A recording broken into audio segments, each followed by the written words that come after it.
اعوذ باللہ من الشیطان اللعین الرجیم بسم اللہ الرحمن الرحیم الحمد للہ رب العالمین الصلاۃ والسلام علی سیدنا محمد وعلی اہل بیتہ الطیبین الطاہرین واللعنۃ الدائمۃ علی اعدائہم من یوم عداوتہم الی قیام یوم الدین اللہم صل علی محمد وآل محمد۔ عزیز ساتھیوں، دوستوں، جو عنوان اور موضوع سخن جس بات کو آج قرار دیا گیا ہے، اس سے پہلے کہ ڈائریکٹلی موضوع کی طرف آئیں، آپ لوگوں کی خدمت میں حضرت لقمان حکیم کا ایک مشہور و معروف قصہ نقل کیے دیتا ہوں، جس سے آپ لوگ خود اندازہ لگا لیں گے کہ آج کا ہمارا موضوع کیا ہے۔ کہا جاتا ہے کہ حضرت لقمان حکیم ایک جگہ کام کیا کرتے تھے، تو ان کے مالک نے کہا کہ آج کچھ مہمان آنے والے ہیں گھر پر، تو جاؤ اور ایک بہت ہی لذیذ، سب سے اچھا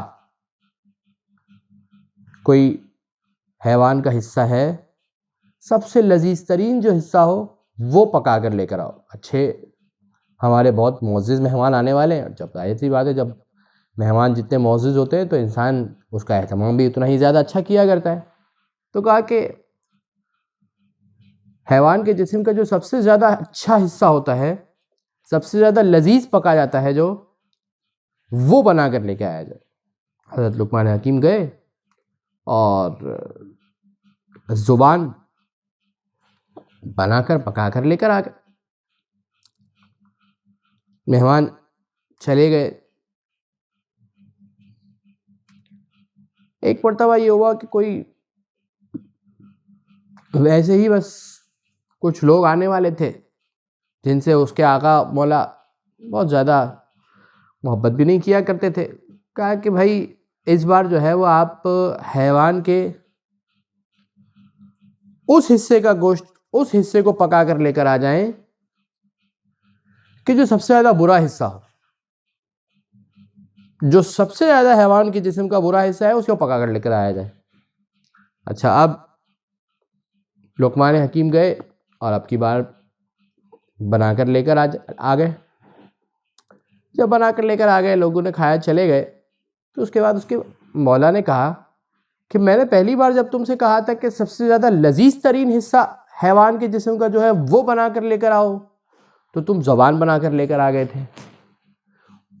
اب کی بار جب میں نے تم سے کہا کہ جو سب سے زیادہ گندا حصہ ہے حیوان کے جسم کا، سب سے زیادہ برا حصہ ہے حیوان کے جسم کا، وہ بنا کر لے کر آ جاؤ، تو بھی تم زبان بنا کر لے کر آ گئے۔ تو یہ ماجرا کیا ہے؟ سب سے زیادہ اچھا حصہ بھی زبان کے طور پر تم لے کر آ گئے، اور سب سے زیادہ برا حصہ بھی تم زبان بنا کر لے کر آ گئے۔ تو لقمان حکیم نے کہا کہ جی دراصل بات یہ ہے کہ جسم کے حصوں میں سے زبان وہ حصہ ہے کہ اگر انسان اپنی زبان کو سنبھال لے تو یہ زبان انسان کے جسم کا سب سے زیادہ اچھا حصہ بن جایا کرتی ہے، اور اگر انسان کی زبان بے قابو ہو جائے، انسان اپنی زبان کو جو ہے کنٹرول نہ کر سکے، انسان اپنی زبان کے ذریعے سے اگر گناہوں کو انجام دینے لگے تو انسان کے جسم کا سب سے زیادہ برا حصہ یہی زبان ہے۔ تو ہاں، آج ہمیں جس موضوع پر گفتگو کرنی ہے وہ ہے زبان کے گناہ۔ تو زبان ایک ایسا آلہ ہے، ایک ایسا ٹول ہے، ایک ایسا ہتھیار ہے کہ واقعاً زبان ایک ایسی چیز ہے کہ انسان اس کے ذریعے سے جنت بھی کما سکتا ہے، اور زبان ہی ایک ایسی چیز ہے کہ جس کے ذریعے سے انسان جہنم کی اسفل ترین گھاٹیوں میں جا سکتا ہے۔ بہت وسیع ترین موضوع ہے، بہت ہی زیادہ اس پر گفتگو کی جا سکتی ہے، بات کی جا سکتی ہے، روایات، آیات، یعنی بے شمار موضوعات خود اس زبان کے اندر آ جاتے ہیں۔ یعنی بہت سی کتابیں لکھی گئی اس مطلب پر۔ خود میرے سامنے یہاں پر ایک کتاب موجود ہے، اس کتاب کا نام ہے آفات اللسان، زبان کی آفتیں، آفات اللسان۔ کیا انسان کہے اس پہ اور کیا نہ کہے، یہ واقعی 15-20 منٹ کے اندر گفتگو کرنے کے لیے سوچنا پڑا کہ کیا کہا جائے اور کیا نہ کہا جائے۔ اگر صرف فہرست بھی میں آپ کے سامنے یہاں پر پڑھ دوں تو 15 سے 20 منٹ جو ہے وہ ختم ہو جائیں گے۔ زبان کے ذریعے سے جو موٹے موٹے گناہ کیے جا سکتے ہیں وہ کون کون سے ہیں؟ کذب، جھوٹ، لائنگ، جھوٹ سب سے زیادہ مبتلا بے، سب سے زیادہ پریکٹیکل، سب سے زیادہ کیا جانے والا گناہ اگر زبان کے ذریعے سے کوئی ہے تو وہ کیا ہے؟ جھوٹ۔ بچہ ٹیچر کے سامنے بولتا ہے، اپنے پروفیسر کے سامنے بولتا ہے، اسکول میں کہتا ہے، کالج میں، یونیورسٹی میں، والدین کے سامنے، جھوٹ جھوٹ جھوٹ جھوٹ اتنا زیادہ کامن ہے یہ جھوٹ۔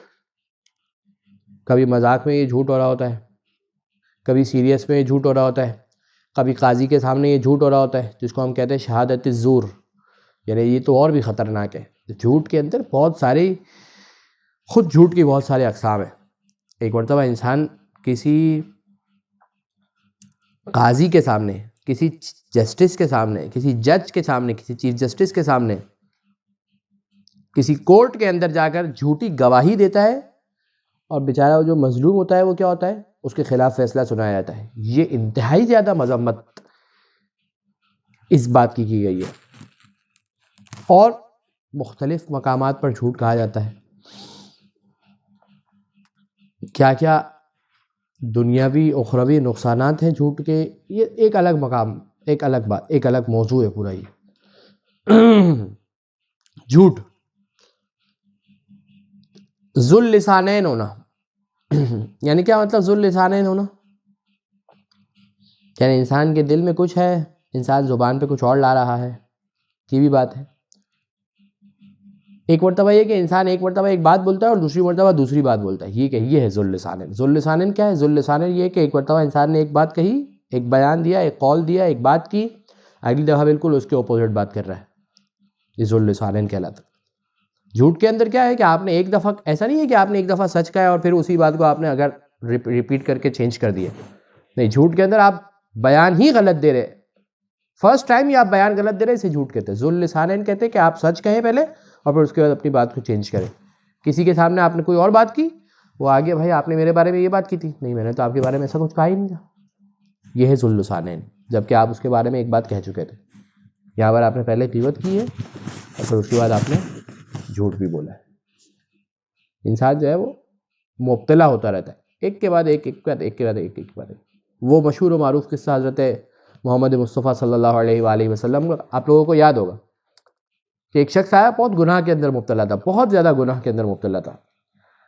کہا کہ میں کیا کروں، یعنی گناہوں سے چھٹکارا چاہتا تھا لیکن حاصل نہیں ہو پاتا تھا۔ ہم میں سے بھی بہت سے ایسے لوگ ہیں جو چاہتے ہیں کہ گناہوں سے چھٹکارا مل جائے لیکن کر نہیں پاتے پریکٹیکل میدان میں۔ تو کیا کیا اس نے گیا رسول اکرم صلی اللہ علیہ وآلہ وسلم کے پاس، اور جانے کے بعد کہا کہ یا رسول اللہ، میں چاہتا ہوں کہ ان گناہوں سے چھٹکارا حاصل کروں۔ رسول نے کہا کہ صرف ایک بات کہتا ہوں، اس پر عمل کر لو، صرف ایک گناہ سے بچنے کا کہوں گا، صرف اس پر عمل کر لو، تم سارے گناہوں سے بچ جاؤ گے۔ کہا کہ یہ تو زبردست ہے، میں تو 100 گناہ کرتا ہوں، آپ فقط کہہ رہے ایک سے بچ جاؤ، سب سے بچ جاؤ گے، یہ کون سا گناہ ہے؟ کہا کہ فقط جھوٹ چھوڑ دو، فقط جھوٹ چھوڑ دو، اس کے بعد سارے گناہوں سے بچ جاؤ گے۔ گیا اپنے کام سے، مثلا مثال کے طور پر غیبت کرنی تھی، اچھا غیبت کروں، رسول نے تو فقط جھوٹ کا منع کیا تھا، غیبت تو کر سکتے ہیں۔ گیا، جیسے ہی جا رہا تھا غیبت کرنے کے لیے تو ایک خیال آیا کہ رسول نے اگر یہ پوچھ لیا کہ تم نے غیبت کی ہے تو میں جھوٹ تو نہیں بول سکتا، اور اگر میں نے سچ کہہ دیا کہ ہاں کی ہے تو کتنی عجیب سی بات ہے کہ رسول پوچھ رہے ہیں کہ تم نے غیبت کی اور میں کہوں گا کہ ہاں میں نے غیبت کی ہے۔ رسول کے سامنے مجھے شرم نہیں آئے گی کہ میں کہوں کہ غیبت کی ہے میں نے سچ کہتے ہوئے؟ جھوٹ تو میں کہہ نہیں سکتا کیونکہ میں نے وعدہ کر لیا کہ میں اب جھوٹ تو نہیں کہوں گا، باقی سارے گناہ کر بھی لوں گا، تو غیبت اس نے چھوڑ دی۔ اگلے گناہ کی طرف گیا، یہی خیال آیا کہ رسول نے اگر پوچھ لیا کہ یہ گناہ کیا ہے تو رسول کے سامنے سچ کہوں گا تو کیا رسول کے سامنے یہ سچ کہہ پاؤں گا؟ میں کیا رسول کے سامنے یہ اقرار کر پاؤں گا کہ میں نے فلاں گناہ کیا ہے، فلاں گناہ کیا ہے، فلاں گناہ کیا ہے؟ اور جھوٹ تو میں کہہ نہیں سکتا۔ طریقے سے جس گناہ کی طرف بڑھتا تھا اسے یہ خیال آتا تھا کہ میں رسول کو کیا جواب دوں گا. جھوٹ میں کہہ نہیں سکتا, سچ میں کہوں گا تو رسول کے سامنے یہ بات کیسے کہوں گا کہ میں نے یہ گناہ کیا ہے کائنات کے رسول کے سامنے. سارے گناہوں سے بچ گیا فقط اور فقط اس ایک جھوٹ کی وجہ سے. ضروری نہیں کہ ہر شخص کے ساتھ اسی طریقے کا قصہ اور اس طریقے کا بات، لیکن انسان ابتدا تو کرے، انسان آغاز تو کرے، انسان اسٹارٹ تو لے. تو ہم بیان کر رہے تھے فقط لسٹ زبان کے گناہوں کی. بلا وجہ انسان کا جدال کرنا، ایک دوسرے سے لڑ جانا، بھیڑ جانا، جدال کرنا، تو میں کرنا، بلا وجہ انسان کا ایک دوسرے کے ساتھ زبان دراز ہو جانا، یہ کیا ہے؟ گناہوں کے اندر سب و شتم بہت بڑا گناہ جو آج رائج ہے. مومن پر سب کرنا، دوسروں پر سب کرنا، سب کو شتم کرنا، گالی گلوچ، انسان کا اپنی زبان سے نازیبا الفاظ کو نکالنا، یہ ہے. اب اس کے اندر بھی ماشاءاللہ ہمارے پاس روایات موجود ہے. اس پر انسان کے اس پر سب کر رہا ہے، مومن پر کر رہا ہے، ائمہ پر سب کرنا، یہ تو بہت عظیم ترین گناہوں میں سے شمار کیا جاتا ہے. ویسے ہی سب کرنا گناہ ہے، بہت بڑا گناہ ہے. والدین پر سب کرنا، مومنین پر سب کرنا، سخریہ اور تنابز، ایک دوسرے کا مذاق اڑانا، ایک دوسرے کو برے القابات سے نوازنا، یہ زبان کی گناہوں میں سے. فحش کلام انسان اپنی زبان سے نکالے. غیبت کرنا، غیبت بھی ایک بہت بڑا چیپٹر ہے. کہاں غیبت جائز ہے، کہاں غیبت جائز نہیں ہے، کن کن مواقع پر غیبت حرام ہے، کیا غیبت کے بارے میں روایات ہے، آیات ہے. نمیمہ، چغل خوری کرنا. فتنہ،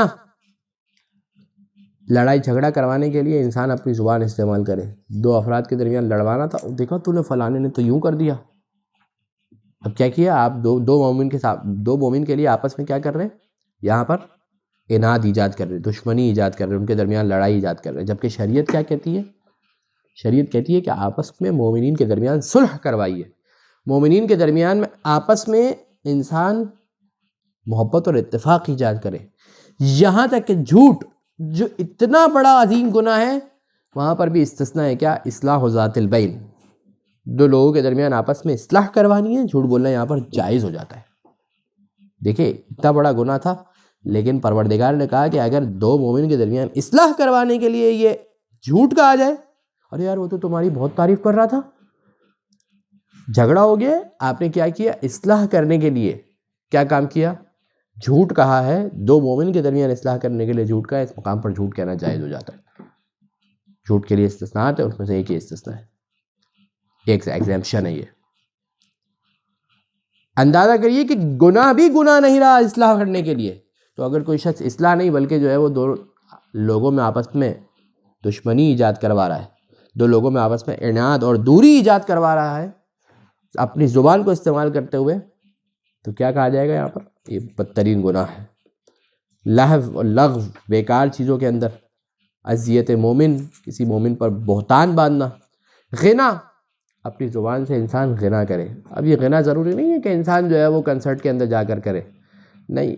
آج تو ماشاءاللہ ہمارے پاس جو ہے اسلامی مٹیریل اور مواد اور مدح و ثنا بھی اس انداز کے اندر کی جا رہی ہے کہ بہت سی دفعہ تو شک ہوتا ہے کہ یہ غنا ہے یا غنا نہیں ہے. کیوں انسان اپنے آپ کو اس مقام پر لے کر آتا ہے کہ جہاں پر آ کر انسان شک کرتا ہے کہ یار یہ، ابھی میں فقہی مسئلے کی طرف نہیں جا رہا کہ شک کی صورت کے اندر کیا حکم ہے کیا حکم نہیں ہے، وہ ایک الگ مقام. لیکن کیا ضروری ہے کہ انسان باؤنڈری لائن پر آ کر اہل بیت اطہار علیہ السلام کی مدح و ثنا کرے؟ اہل بیت اطہار علیہ السلام کی مدح و ثنا بہت اچھی بات ہے، اشعار کہائے جائیں اہل بیت اطہار علیہ السلام کی شان میں، بہت اچھی بات ہے. کوئی حرج نہیں ہے اس کے اندر. ائمہ اطہار علیہ السلام کے زمانے کے اندر شعراء موجود تھے، لیکن اس شعر کو کس لحن کے اندر ڈھالنا ہے اور کس طریقے سے پیش کرنا ہے اور کس طریقے سے پورٹرے کرنا ہے اور کس طریقے سے لوگوں کے سامنے لے کر آنا ہے، یہ ایک بہت بڑا سوال ہے آج. تو غنا،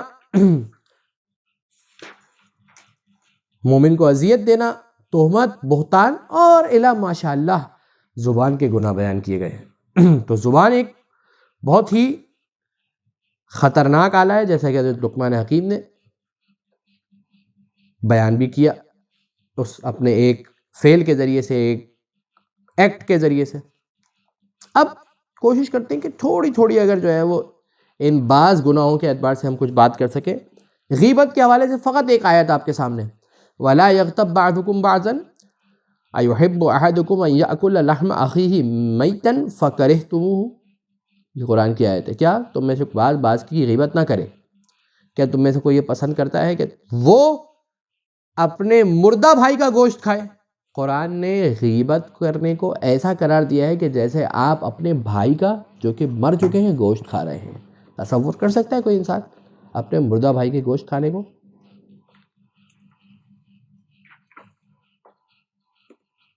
اب غیبت ضروری نہیں ہے کہ انسان زبان سے کرے، بعض اوقات غیبت زبان سے ہوتی ہے، بعض اوقات غیبت لکھ کر کی جاتی ہے، بعض اوقات غیبت اشارے کے ذریعے سے ہوتی ہے، ہاتھ سے، آنکھ سے، پلکوں سے بھی بعض اوقات غیبت کر لیتے ہیں انسان۔ کیسے؟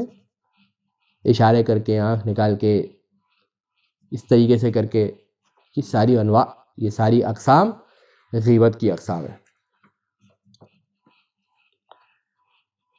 طعن، مومن پر جو طعن کر رہا ہے، برا بھلا کہہ رہا ہے جو مومن کے، اس کے بارے میں کیا کہتے ہیں؟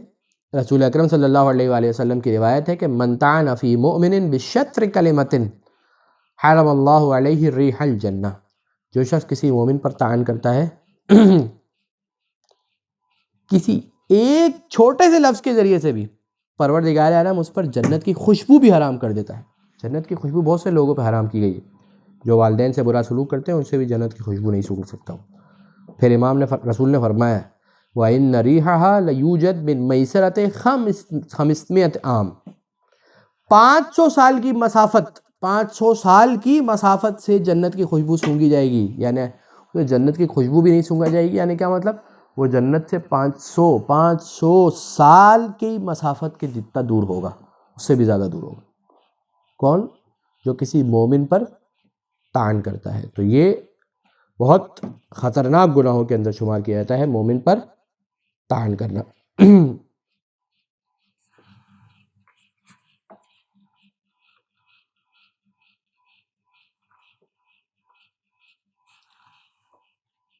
جو شخص کسی مومن کا مذاق اڑاتا ہے، مذاق اڑاتے ہیں نا، گیٹ بجا کے بھاگ جاتے ہیں بچے، تنگ کرتے ہیں لوگ ایک دوسرے کا مذاق اڑاتے ہیں۔ سنیے روایت، رسول اکرم صلی اللہ علیہ وآلہ وسلم فرماتے ہیں کہ ان المستہزئین بالناس یفتح لأحدہم باب من الجنہ، جو لوگ ایک دوسرے کا مذاق اڑاتے ہیں، روز قیامت ان کے لیے جنت کا ایک دروازہ کھولا جائے گا۔